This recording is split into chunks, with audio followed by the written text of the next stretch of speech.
जन समस्याओं को लेकर एक्टिव हुए सीएम धामी। मतदान के बहिष्कार पर सीएम ने तलब की रिपोर्ट। प्रमुख सचिव आरके सुधांशु तलाशेंगे नाराजगी की वजह।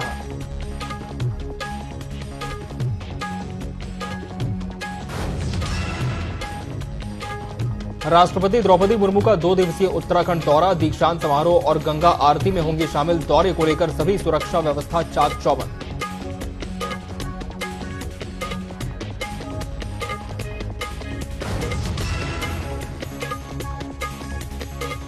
उत्तराखंड के जंगलों में लगातार धधक रही आग। सारी गांव के जंगल में आग लगने से कई हेक्टेयर जंगल जलकर राख। रविवार को जंगल में आग लगने की 22 घटनाएं आई थी सामने।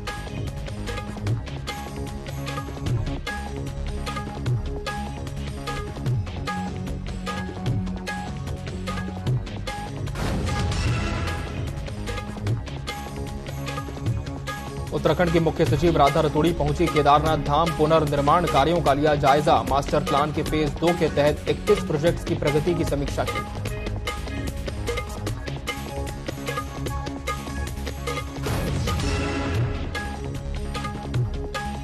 उत्तराखंड में फिर बदलेगा मौसम का मिजाज। 23 और 24 अप्रैल को प्रदेश के पहाड़ी जिलों में हल्की बारिश की संभावना। मैदानी इलाकों में मौसम सामान्य बना रहेगा। मौसम विभाग ने जारी किया पूर्वानुमान।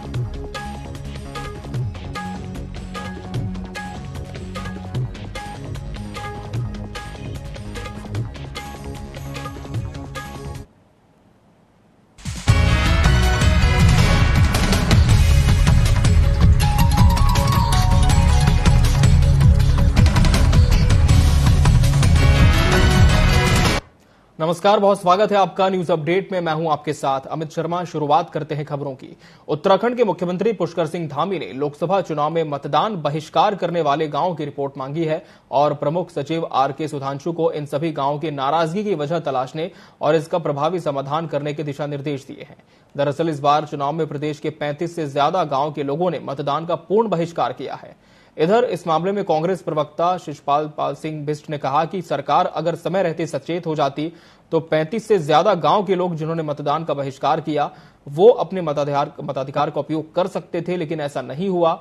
उन्होंने आगे कहा कि भाजपा सरकार की नीति हमेशा से यही रही है कि जब सांप निकल जाता है तब भाजपा लकीर पीटने का काम करती है।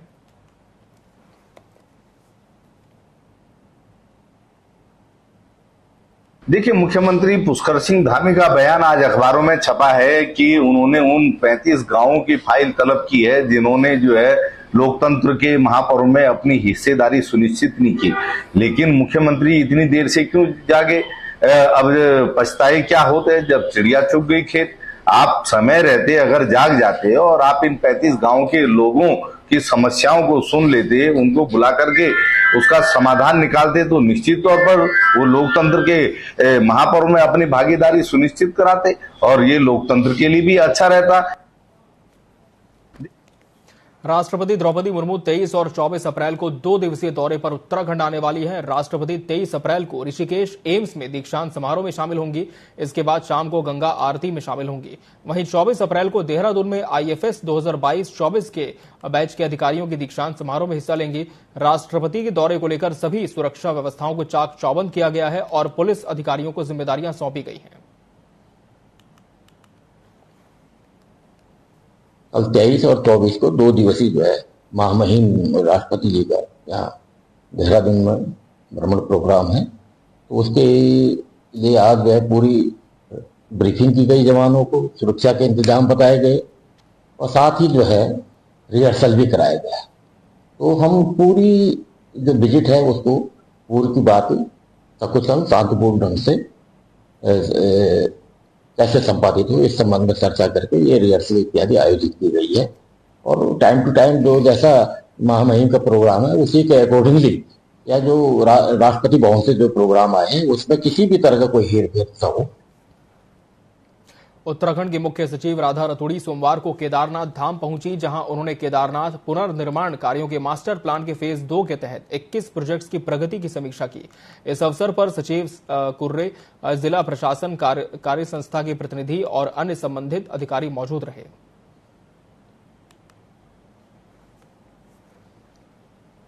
उत्तराखंड में इस बार लोकसभा चुनाव का मतदान प्रतिशत कम रहा है। इस बार मतदान सिर्फ 57.25% रहा। इसके पीछे क्या कारण रहा, इसको लेकर अब चुनाव आयोग आकलन करने में जुटा हुआ है।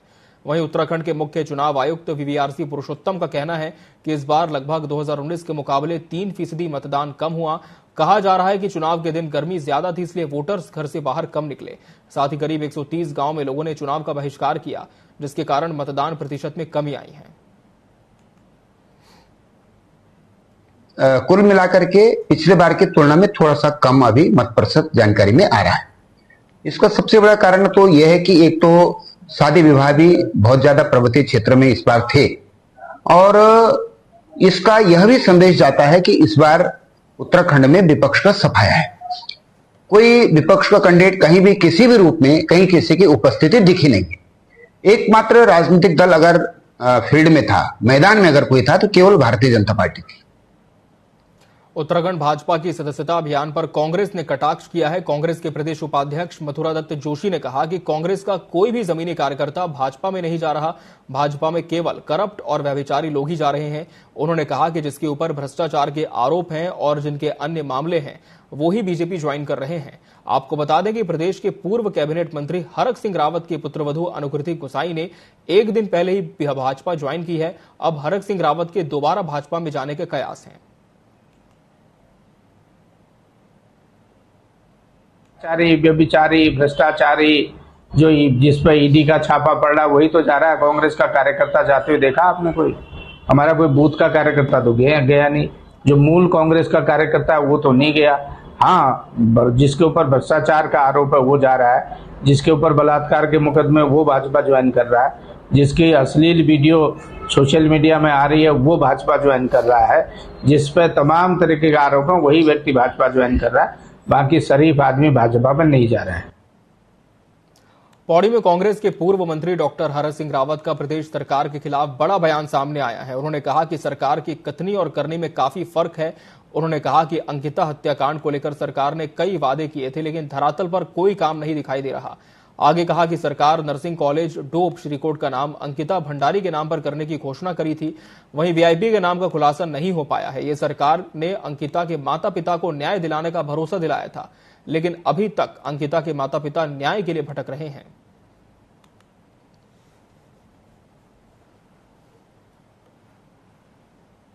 के पास क्योंकि इस समय कोई मुद्दा नहीं है, तो ये मुद्दाविहीन बातें, किसी का भी नाम ले लो, किसी के ऊपर भी आरोप लगा लो। न्यायालय में मामला विचाराधीन है। बार बार मैं आपसे कह रहा हूँ उसकी एसआईटी जांच करे और उनके पास अगर पुख्ता प्रमाण है तो उन प्रमाणों को लेके वो जाएं और उसको सार्वजनिक करें। क्योंकि वो जो पोस्टमार्टम हाउस वो बिल्कुल मेरे घर के पास है। तब डीजीपी ने भी, मुख्यमंत्री ने भी उसके माँ बाप को फोन करके कहा था कि हम न्याय दिलाएंगे। आज तक न्याय नहीं मिला। वीआईपी का आज तक पता नहीं चल पाया कि वीआईपी कौन है। आप सोचिए, अगर आपके खुद के घर की बेटी के साथ ऐसा हो तो आप पे क्या बीतेगी। तो सरकार से निवेदन है कि अगर ऐसी कोई घटनाएं हमारी बढ़ रही हैं तो आपको ठोस एक्शन इस पे लेना चाहिए, ताकि इमीडिएटली आपको कोई आदेश देना चाहिए कि भाई अगर ये आपको पता है कि ये हुआ है तो आप उस पे आदेश देके उस चीज को खत्म करें। उधम सिंह नगर जिले से एक बड़ी खबर सामने आ रही है, जहां करंट की चपेट में आने से 2 लोगों की मौत हो गई, वहीं 3 लोग झुलस गए हैं। अस्पताल में भर्ती किया गया है। ये घटना किच्छा कोतवाली थाना क्षेत्र की है। बताया जा रहा है कि सभी खेत में फसल की निराई कर रहे थे, तभी अचानक खेत की बाउंड्री पर की गई तार बाड़ में करंट फैल गई, जिसकी चपेट में आने से एक महिला मजदूर समेत 2 लोगों की मौत हो गई।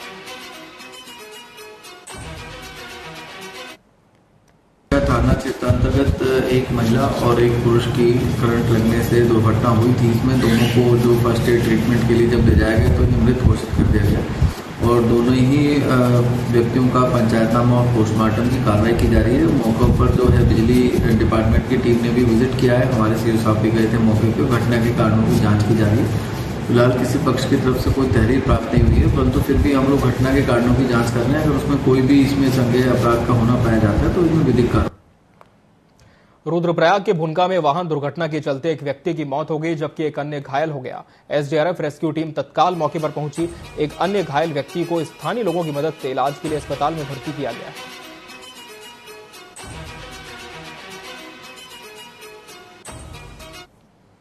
उत्तराखंड के हरिद्वार से मारपीट का एक वीडियो सोशल मीडिया पर वायरल हुआ है, जिसमें 6 बदमाश एक युवक की पिटाई करते नजर आ रहे हैं। ये वीडियो ज्वालापुर कोतवाली क्षेत्र का बताया जा रहा है। कहा सुनी के बाद आरोपी ने अपने अन्य 5 साथियों के साथ मिलकर ज्वालापुर की जुर्स कंट्री में घुसकर युवक की पिटाई कर दी। पुलिस ने पीड़ित की शिकायत के बाद आरोपियों के खिलाफ मामला दर्ज कर जांच शुरू कर दी है।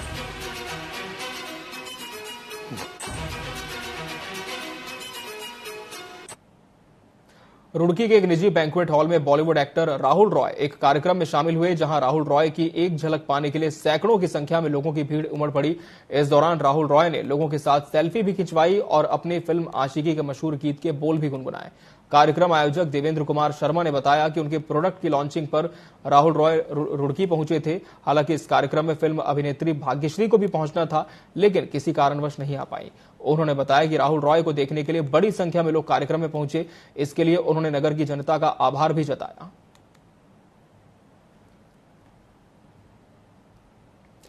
श्रीनगर और पौड़ी के जंगल इन दिनों धू-धू कर जल रहे हैं, जिससे लाखों रुपए की वन संपदा इन दिनों वनाग्नि की भेंट चढ़ चुकी है।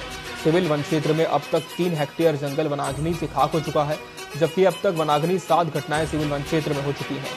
इस तरह से पौड़ी के जंगल भी वनाग्नि से दिन रात सुलग रहे हैं। वन विभाग की माने तो संसाधनों और वनकर्मियों की कमी के कारण वनाग्नि पर नियंत्रण पाने में उन्हें अधिक मशक्कत करनी पड़ रही है।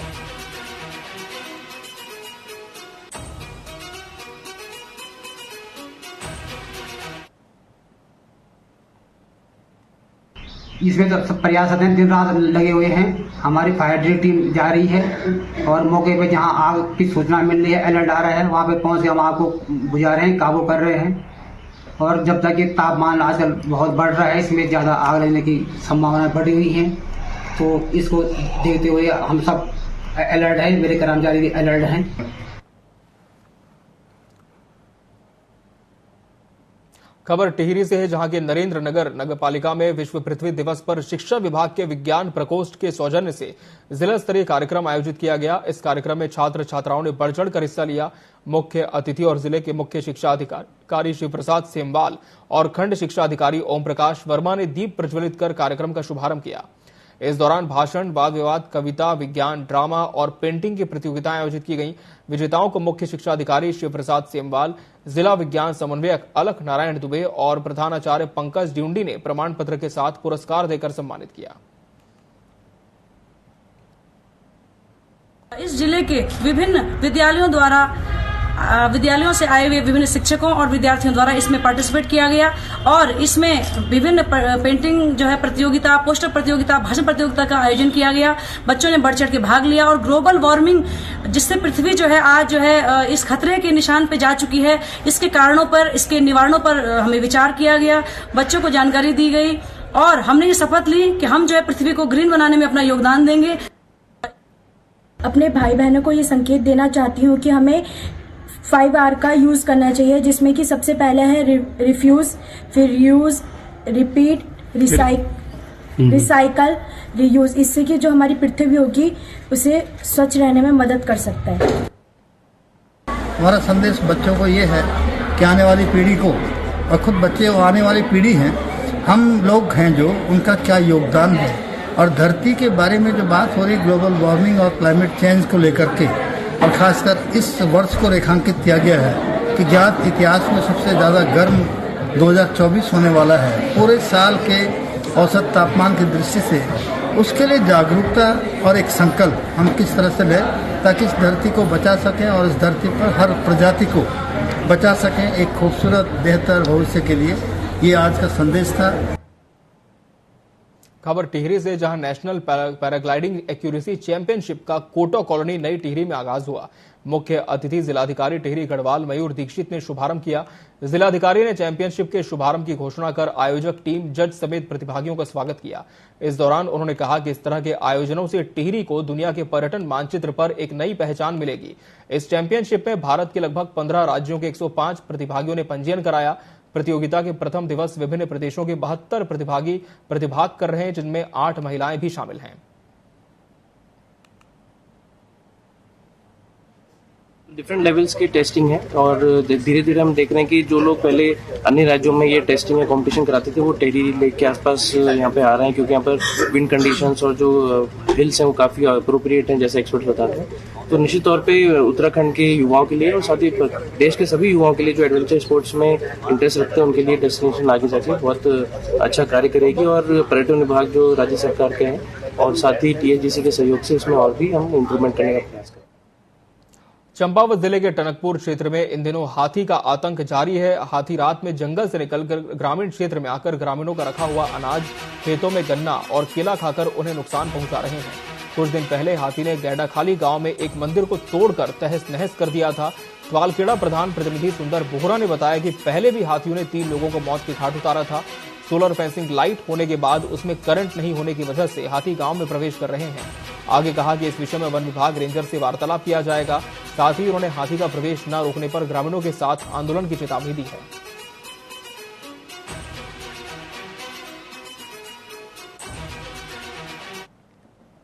ग्वालखेड़ा में हाथी का कई दिनों से बहुत ही आतंक फैला रखा है और शाम होते ही गांव में घुस जा रहा है। कई लोगों की यहाँ पहले भी 3-4 लोगों की गांव में ही हाथी द्वारा दुर्घटना हुई है। फसल वगैरह और आम लीची के पेड़ कई आए दिन रोज जो है उनमें क्षति पहुंचा रहा है।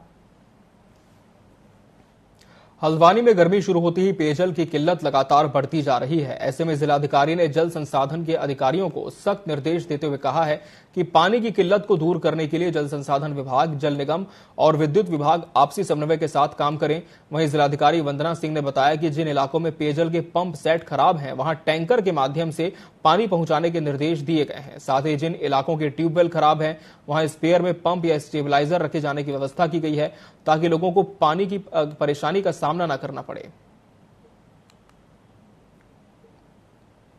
जल संस्थान, जल निगम के संबंधित डिविजन्स हैं। पेयजल की जो किल्लत हो रही है अलग अलग क्षेत्रों में, उन सभी को जो पर्याप्त मात्रा में टैंकर्स वगैरह लगाए जाने के निर्देश दिए हैं। इसके अलावा जहां विभिन्न पंप हाउसेस के खराब होने की वजह से दिक्कतें आती हैं पेयजल की पंपिंग में, उसमें स्पेयर मोटर, स्पेयर पंप इत्यादि की व्यवस्था करने के लिए भी निर्देशित किया है। विभाग को कई बार इलेक्ट्रिसिटी की जो सप्लाई है उसके अप एंड डाउन होने की वजह से भी पंपिंग में समस्या आती है। तो विद्युत विभाग के अधिकारियों को भी आज की मीटिंग में हमने निर्देशित किया है कि जल संस्थान और जल निगम के जहां जहां पंप हाउस है वहां समन्वय बनाते हुए अपने ट्रांसफार्मर में पर्याप्त व्यवस्था सुनिश्चित करवाएं। चमोली श्री हेमकुंड साहिब की यात्रा 25 मई से प्रारंभ होने जा रही है। यात्रा की तैयारियों में यात्रा पथ से बर्फ हटाने का काम पारंपरिक रूप से भारतीय सेना द्वारा निभाया जाता है। इसी क्रम में ब्रिगेड कमांडर ब्रिगेडियर के आदेशानुसार सेना के जवानों को बर्फ हटाने की सेवा के लिए रवाना किया गया। गुरुद्वारा गोविंद घाट में गुरु ग्रंथ साहिब की उपस्थिति में अरदास कर इजाजत लेकर पहली टुकड़ी और गुरुद्वारा के सेवादारों को गुरुद्वारा ट्रस्ट के मुख्य प्रबंधक सेवा सिंह ने घांगरिया के लिए रवाना किया। ये जत्था कल घांगरिया से श्री हेमकुंड साहिब पथ से बर्फ हटाने का काम करेगा।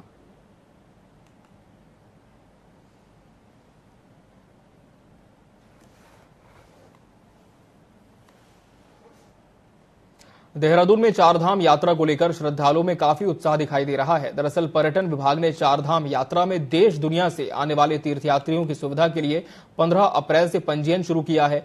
रविवार को 1 लाख से अधिक यात्रियों ने बद्रीनाथ, केदारनाथ, गंगोत्री, यमुनोत्री और श्री हेमकुंड साहिब की यात्रा के लिए पंजीयन किया। आपको बता दें कि 7 दिन में पंजीकरण की संख्या 12.48 लाख पहुंच गई, जबकि पिछले साल 1 सप्ताह में लगभग 4 लाख यात्रियों ने पंजीयन कराया था। सरकार को उम्मीद है कि इस बार भी चारधाम यात्रा में दर्शन करने वाले श्रद्धालु नया रिकॉर्ड बनाएंगे।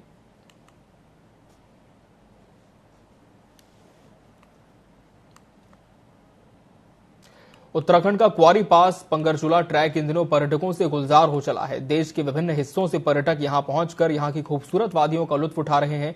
इन दिनों क्वारी पास में 2 फीट तक बर्फ जमी है, वहीं पंगरचूला में 4 से 5 फीट तक बर्फ जमा है, जहां पर पर्यटक पहुंचकर प्रकृति के सुंदर नजारे का दीदार कर रहे हैं।